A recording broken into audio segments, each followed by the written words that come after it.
Einer oder wir stellen es hier hin. Ja. Hier. Und bis 3 zählen und dann sagen wir das? Ja, so mit denen genau das hier. 1, 2, 3.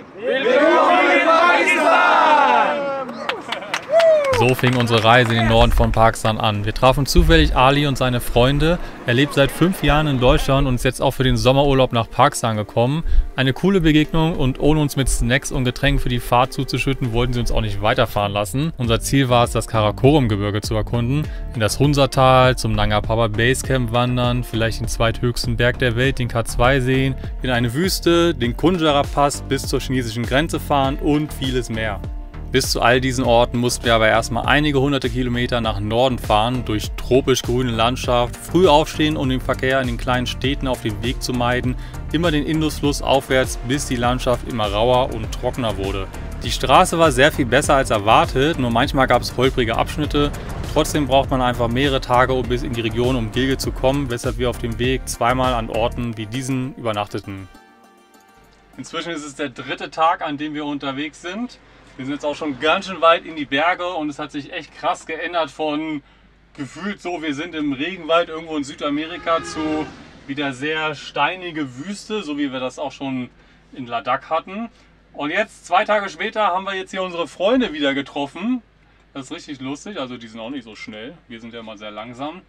Uns wurde gerade gesagt, also wir haben jetzt gerade mal entschieden, wo wir jetzt hinfahren. Ich blende nochmal eine Karte ein, also wir sind ja jetzt so auf dem Weg nach Norden und dann kann man nach Gilgit, dann geht es weiter nach Norden zur chinesischen Grenze oder Richtung Osten, dann wieder Richtung Indien und da ist dann der K2 und so eine Wüste und also noch sehr schöne Gegend und im Westen kann man halt dann eine Runde irgendwie an der Nähe von Afghanistan vorbei machen.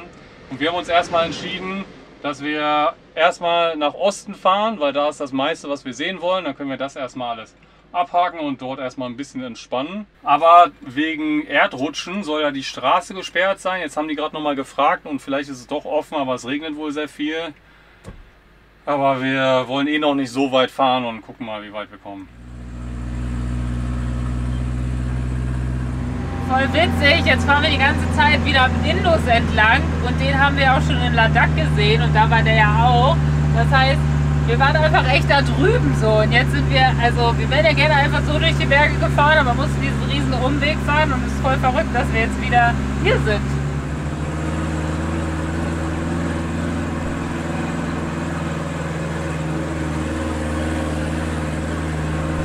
So Leute, wir haben es jetzt geschafft nach Skadu oder Eskadu, wie die Leute hier sagen. Ja, die stolpern immer über einen spitzen Stein wie die Hamburger. Das heißt auch nicht Skom, sondern Eskom, ja. Aber gibt vielleicht Sinn in dem Teil. Also wir haben jetzt hier für die Bergregion braucht man auch wieder neue SIM-Karten, wie im Landesinneren. Und jetzt haben wir jetzt 2 SIM-Karten und dann so zum Aufladen. Weil da ist, ich weiß nicht, ob da schon irgendwas drauf ist. Mal gucken. Ja, wir sind jetzt sehr weit gefahren, sind jetzt mitten in den krassen Bergen, also rundrum. Ne, wir haben heute schon Nanga Parbat, denken wir, in der Ferne gesehen. Es war aber ein bisschen wolkig, deswegen konnten wir das nicht so gut filmen. Aber das ist ja einer der 8000er. Das ist halt richtig cool, ne? Wenn jetzt irgendjemand denkt, so, hä, wieso fahren die jetzt wieder ins Himalaya? Ist bestimmt nicht anders als in Ladakh. Doch, hier gibt es 8000er, ne? Den K2, ja. Der ist wahrscheinlich zu weit weg für uns. Aber ich meine, den Nanga Parbat schon mal zu sehen, das ist schon krass. Und wir wollen den auch noch mal genauer sehen in ein paar Wochen von der anderen Seite und so. Auf jeden Fall, ja, langer Weg am Fluss entlang. Auch sehr spannend hier, natürlich kulturell ist es natürlich einfach ganz anders als in der Bergregion in Ladakh. Hier ist halt nichts mit Buddhismus oder Hinduismus, nee. Hier ist halt sehr krasser Islam verbreitet, auch so, dass ich mich inzwischen frage, muss ich wieder eine Hijab tragen oder nicht, weil wir sind jetzt in dieser Stadt und hier sind schon so Schilder, dass das irgendwie ein Teil der Kultur ist, das zu tragen. Dann denke ich mir so, ja, ich will die Kultur ja respektieren. Auf der anderen Seite denke ich mir auch, die haben ja halt auch die Bilder von dem Führer im Iran und so, dann denke ich mir auch wieder so, es geht ja einfach darum, eine freie Wahl zu haben und ich trage es ja sonst auch nicht. Also ja, ist irgendwie wieder eine spannende Sache, wenn man in so eine andere Kultur und Region reingeschmissen wird, wie man sich dann als fremde Person verhält. Mhm. Wir sind echt nur 100 Kilometer Luftlinie entfernt von da im Ladakh im Norden, wo wir noch beim Kloster waren, aber wir mussten ja einen 1500 Meter Umweg machen, weil es halt nur eine Grenze gibt in Indien, Pakistan. Aber jetzt fahren wir erstmal in den Cold Desert, also eine kalte Wüste, wobei jetzt ist ja Sommer, deswegen ist Also es, glaube ich, nicht so kalt. Ich glaube auch. Aber es ist inzwischen schon ein bisschen angenehmer, als wo wir ganz Zeit in Islamabad uns totgeschwitzt haben.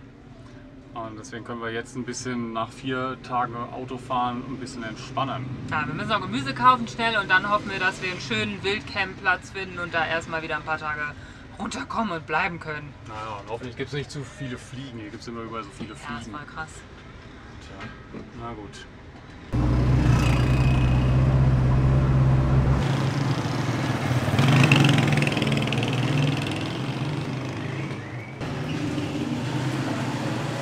Weil wir vorhaben, jetzt ein paar Tage in der Wüste zu stehen, ist uns auch eingefallen, dass das Wichtigste, was wir brauchen, Wasser ist. Und jetzt haben wir so eine also hier wird irgendwie das Wasser gefiltert und so, haben wir gefunden. Die Leute trinken das auch, also hoffen wir, das hat eine ganz gute Qualität. Ja, Laura füllt da das Wasser auf, bringt die Kanister hierher und ich fülle die dann bei uns hier in den Wassertank. Gutes Workout, ne? Ja, Bewegung. Und weil öfter Leute fragen, wir haben übrigens einen 80 Liter Wassertank unterm Auto. Dann haben wir jetzt 2 20 Liter Kanister und wir haben immer noch hier diesen blauen Kanister. Den haben wir noch aus Nepal. Wir dachten, hier können wir die auch wechseln. Die Kanister sind zwar immer gleich, aber ist immer von einer verschiedenen Firma, die das Wasser dann da reinmacht. Und man kann das nur untereinander dieser Firma tauschen. Also haben wir das jetzt noch nicht wechseln können. Naja, aber jetzt benutzen wir die halt noch als Wasserkanister. Das heißt, wir können 140 Liter mitnehmen und wir haben auch noch einen 10 Liter Wassersack. Den kann man manchmal in die Sonne legen, dann wird es warm. Also haben wir jetzt hier 150 Liter Wasser dabei und das reicht auf jeden Fall eine ganze Woche. Also wir brauchen am Tag eigentlich nicht mehr als 20 Liter, also 15 Liter vielleicht, aber dann duschen wir ab und zu mal, dann braucht man immer doch ein bisschen mehr. Ja, aber da kommen wir immer eine gute Woche auf jeden Fall mit aus. Und wenn man ein bisschen sparsam ist, dann noch länger. Also wir sind ja inzwischen so ein bisschen Wüsten erfahren, aber noch nicht mit Wüste und Regen. Und es regnet halt richtig doll. Jetzt wissen wir gar nicht, ob wir da gut reinkommen und stecken bleiben. Müssen wir gleich mal gucken, wie da der Weg rein ist. Aber wir können es schon die ganze Zeit sehen. Hier fließt so weiterhin der Indus entlang und dann ja, sind hier so Berge drumherum und dann ist da so ein Stück Wüste. Mal gucken.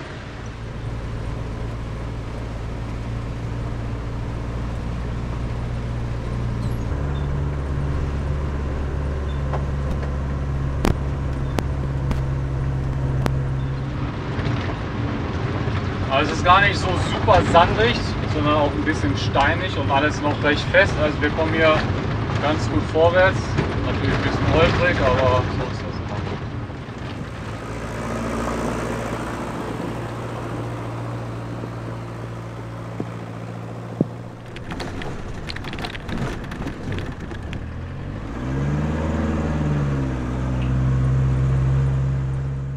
Okay, wir haben es geschafft, wir sind angekommen, wir haben einen Parkplatz für uns gefunden, ist leider alles ein bisschen schief. Haben es jetzt so gut gemacht, wie es ging, aber es ist immer noch ein bisschen sehr schief. Vielleicht brauchen wir doch mal irgendwie so ein Stück Holz als Auffahrkeile und so. Aber es ist ja erstmal ein guter Anfang und dann können wir morgen noch mal weiter gucken. So, durch den Regen ist es jetzt natürlich ein bisschen abgekühlt und wir haben immerhin ein bisschen das Gefühl, auch wirklich in der Cold Desert zu sein. Ich glaube, Freundinnen von uns, die hier waren im Januar und Dezember, die hatten halt bis zu minus 20 Grad oder so. Wir haben es jetzt hier schon ein bisschen angenehmer. Hoffen wir mal, dass morgen das Wetter aufklärt und man dann nochmal diese krassen Berge sieht, die das hier umgeben. Okay, ich habe dann jetzt doch nochmal ein Loch gebuddelt für die eine Seite, weil man muss ja gar nicht mit dem Auffahrkeil hoch. Man kann ja auch durch ein Loch dann runter und dadurch dann gerade stehen. Weil wenn man irgendwie 7 Stunden lang Auto gefahren ist, dann will man am Ende wenigstens gerade irgendwo stehen, dass nicht alles drinnen rumrutscht und man im Bett schief liegt und dann einen roten Kopf bekommt oder so, ne? Und ja, das ist leider der traurige Rest unserer Schaufel. Brauchen wir auch mal eine neue. Okay, kurz umparken.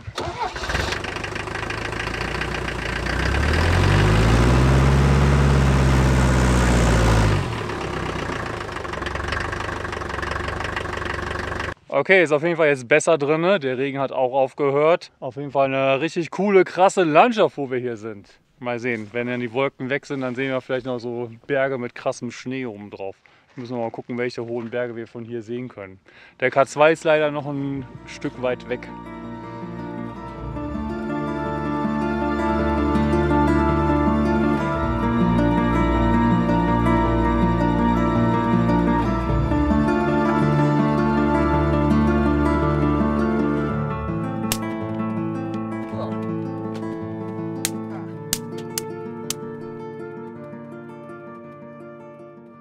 Das Lustige ist, das ist uns auch schon ein paar Mal in Pakistan passiert. Ich glaube, es war der zweite Tag, an dem wir hier waren. Da waren zweimal Leute hier, also die fahren wohl hier auf diesem Weg, da hinten ist noch so ein Dorf oder so. Und dann haben die angehalten, sind zu uns gekommen und haben uns gefragt, ob wir ein Problem haben oder was das Problem ist. Und wir so, hä? Nee, wir haben kein Problem, aber danke. Weil irgendwie, ich glaube, Campen gibt es hier, glaube ich, auch nicht. Und wenn ein Auto irgendwo länger steht, mitten in der Natur, dann kann das ja nur sein, dass irgendwie der Motor nicht mehr geht oder was auch immer. Naja, das war auf jeden Fall lustig. Aber sonst war hier noch niemand, das ist echt krass. Von der Lautstärke her oder beziehungsweise wie still es hier ist es echt so ein bisschen wie im Iran in der Lut-Wüste, wo wir waren. Man hört manchmal höchstens die Moschee in der Ferne und halt ein-, zweimal am Tag, wenn ein Auto vorbeifährt. Aber sonst ist hier gar nichts. Keine Tiere. Einmal am Tag kommt noch ein Flugzeug. Da ist nämlich so ein Flughafen. Der fliegt, glaube ich, einmal am Tag nach Islamabad oder so. Aber sonst ist es hier echt super still. Das ist echt richtig krass. Hui, haben wir Aussicht. Jo. So, und jetzt zum lustigen Punkt. Wir haben euch ja erzählt, dass wir nur aus unerklärlichen Gründen 15 Tage Visum bekommen haben für Pakistan. Letztes Mal waren das irgendwie 30, ich hatte 45, andere haben 60 bekommen, also auch so ein bisschen willkürlich. Und wir haben ja so schnell es ging diese Verlängerung beantragt. Es hat ein bisschen gedauert, bis wir eine SIM-Karte hatten und so weiter. Aber das macht man alles online. Genau, wir haben jetzt die Verlängerung quasi auch schon bezahlt, aber wir haben jetzt es ist jetzt 10 Tage her, noch keine Rückmeldung bekommen, ob die jetzt genehmigt ist. Und in der Zeit ist unser genehmigtes Visum halt ausgelaufen. Nee, noch nicht. Heute ist der letzte Tag. Genau. Heute ist der letzte Tag. Also morgen sind wir hier illegal. Ja, wobei ich habe jetzt auch gesehen online, dass 2 Wochen länger bleiben ist in Pakistan nicht schlimm. Da muss man keine Strafe zahlen. Und einen Monat, dann wird es halt langsam teuer. Dann ist es irgendwie 50 bis 200 Euro, die man extra zahlen muss. Also hoffen wir mal, dass die sich jetzt einfach nicht so schnell zurückmelden, weil heute Freitag ist. Hier ist auch irgendwie gerade das Internet in der Region abgestellt. Und gerade sind viele islamische Feiertage und Sommerferien quasi, dass es deswegen einfach ein bisschen länger dauert. Cool wäre es auf jeden Fall nicht, wenn wir da dann irgendwie Strafe zahlen müssen, obwohl wir eine Verlängerung beantragt haben. Ja, echt ey. Naja, hoffen wir mal, dass das irgendwie in den nächsten Tagen klappt und wir dann jetzt hier noch ein bisschen bleiben können, weil wir sind jetzt auch mega weit von Islamabad weggefahren. Das waren ja irgendwie 4 Tage, mehrere 100 Kilometer und ich weiß gar nicht genau wie viel. Und wir wollten aber auch, erst haben wir gedacht, okay, wir warten in Islamabad, bis wir die Verlängerung bestätigt bekommen haben, aber es war so heiß, so viele Mücken, so schwül, also wir hatten einfach nicht so die beste Zeit. Dann haben wir gesagt, okay, dann fahren wir halt erstmal schon mal in den Norden und müssen halt dann, wenn es irgendwie nicht klappen würde, dann irgendwie gucken. Ja, und jetzt schon weiter in den Iran fahren können wir auch nicht, weil wir haben noch kein Iran-Visum und das dauert auch ein paar Wochen. In Baluchistan sind leider wieder krasse Fluten, also die Region, durch die wir fahren müssten, ist gerade von starken Unwettern und so weiter betroffen. Das heißt vielleicht gar nicht sicher passierbar. Und es ist natürlich super heiß im Süden von Pakistan und im kompletten Iran. Außerdem wollen wir Pakistan ja noch wirklich kennenlernen. Wir sind ja jetzt extra im Sommer hier, um all diese Schönheit lange, langsam und mit Genuss entdecken zu können. Und was wir auch in den letzten Tagen hier gemacht haben, erstmal habe ich 2 weitere Videos geschnitten für euch und wir haben unsere Drohne repariert. Da war ja so das Kabel zur Kamera kaputt, weil das hängt halt an diesem Gimbal und nach einer Zeit dann geht das wohl kaputt. Aber da haben wir in Islamabad den Ersatz gefunden und jetzt konnte ich das austauschen, das hat alles geklappt.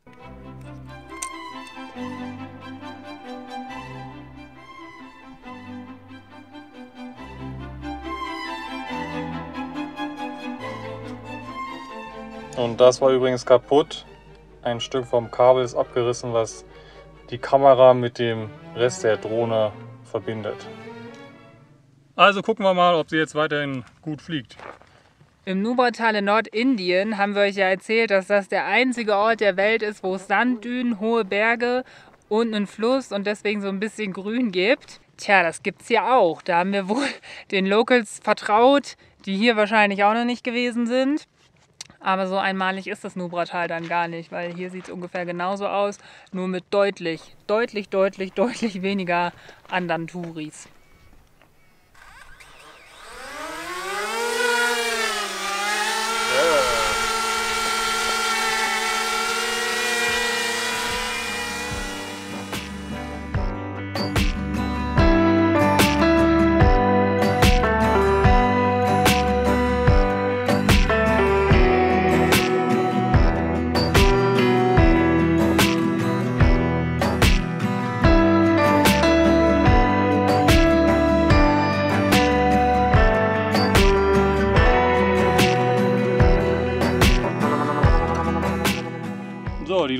fliegt sehr gut und weil wir auch nicht ganz so hoch sind wie in Ladakh die ganze Zeit, können wir auch ein bisschen schneller fliegen und hat nicht ganz so viel Alarme oder ist nicht kurz vorm Abstürzen.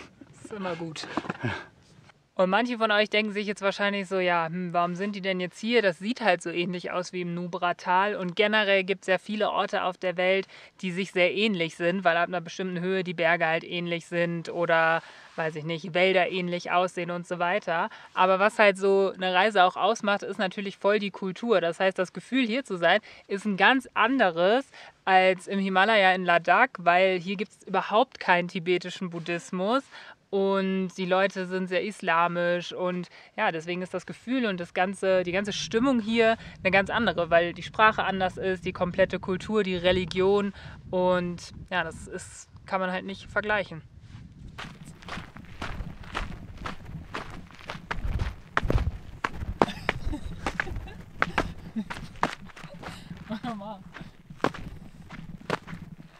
So, es hat jetzt am Abend nochmal voll schön aufgeklärt. Deswegen haben wir uns dazu entschieden, jetzt nochmal zu den Dünen zu gehen. Hoffentlich sind wir schnell genug, bevor die Sonne hinter den Bergen verschwunden ist. So, jetzt laufen wir die Düne hoch und es ist echt krass. Erstens, weiterhin mega leise. Zweitens, wir sind ja einfach alleine.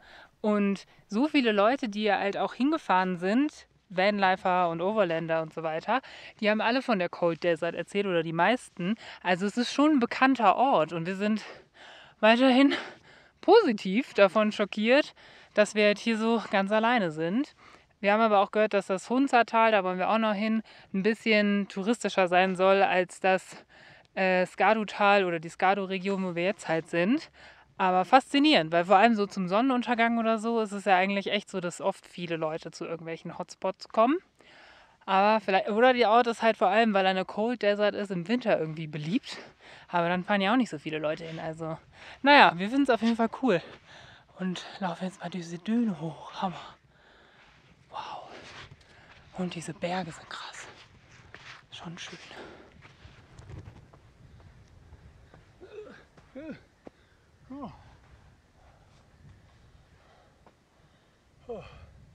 Krasse Sanddünen hier, die wir jetzt hochgelaufen sind. Jetzt können wir auch so die ganze Wüste sehen. Das ist eigentlich gar nicht so groß. Und wir kommen dann morgen, glaube ich, auch nochmal wieder, wenn besseres Licht ist. Und wir brauchen unbedingt etwas, womit man dann hier so runterrutschen kann, weil es schon ganz schön steil. Das wäre doch bestimmt sehr lustig.